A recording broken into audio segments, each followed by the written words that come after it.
J'ai deux remarques ou trois remarques à faire par rapport à ça. La première remarque par rapport au cas de minorité, c'est l'agitation qu'il y a eu autour. Je crois que l'agitation qu'il y a eu autour, de mon point de vue, traduit un petit jeu que le gouvernement fait, ou que Abdelaziz fait avec les islamismes radicaux. C'est un jeu de chat à la souris. Parce que ils ont tenté de manifester, on les a réprimés. Parce qu'ils sont contre que Ould Mahitir soit libéré. Mais on peut se rappeler, on se souvient, ils ont été reçus à la grille présidentielle avec pratiquement tous les honneurs.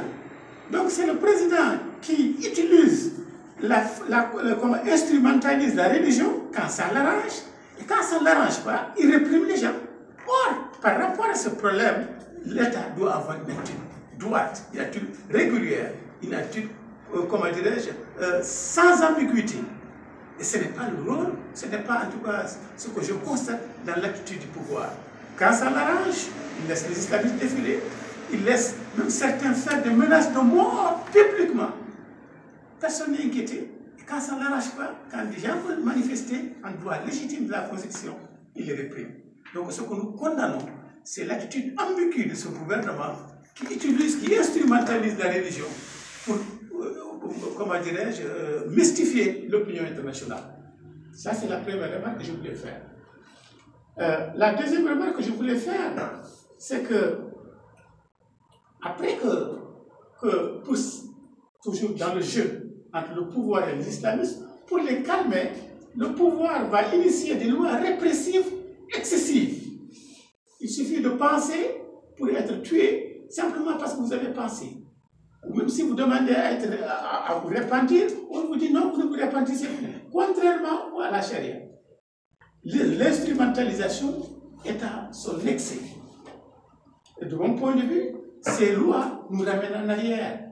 Ces lois, comment dirais-je, annihilent toute liberté de manifestation et d'expression. Nous allons vers l'islamisme radical et le gouvernement est en train d'encourager ça, par son attitude.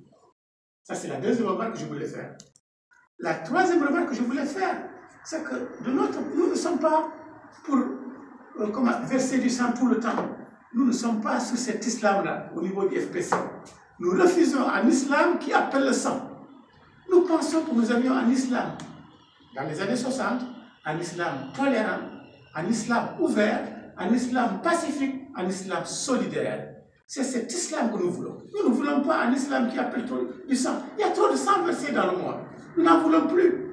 Donc, par rapport à ça, nous ne sommes pas d'accord qu'on utilise, qu'on brandisse la charia pour encore tuer. Il y a trop de tueries dans le monde. Il y a trop de sang versé dans le monde. Il faut arrêter ça. Retournons à notre islam historique, à notre islam juste et franc, honnête, ouvert, solidaire, que les gens quittent, qui étaient beaucoup plus solidaires que maintenant. Et dernier élément, si nous comparons l'attitude du gouvernement par rapport à l'attitude du gouvernement saoudien, qui constitue le symbole ou le repère ou le modèle de l'islam, nous sommes surpris. Le prince héritier de Saoud est en train de lutter contre la corruption et il est en train de demander de réexaminer le dogme, de proposer une nouvelle lecture du dogme, donc d'aller dans le sens de la tolérance, donc de permettre aux femmes de conduire, donc un roi qui va vers plus de modération, un roi qui symbolise par la position de la Mecque, représente pratiquement tous les islamistes, prend cette position modérée au moment où nous, en Mauritanie, nous prenons des positions radicales. C'est absurde. C'est juste absurde, c'est juste, comment dirais-je, de mon point de vue anachronique. Et c'est juste un porte-à-faux par rapport, si nous devons nous baser sur la Mecque, c'est un porte-à-faux par rapport à la politique de la Mecque. Ça, c'est encore, de mon point de vue, de la mystification. Et nous devons crier ça, les intellectuels, les hommes politiques doivent condamner cette attitude-là. Nous refusons des lois répressives qui demandent encore plus de sang et qui veulent verser dans la violence. C'est les trois remarques que je voulais faire.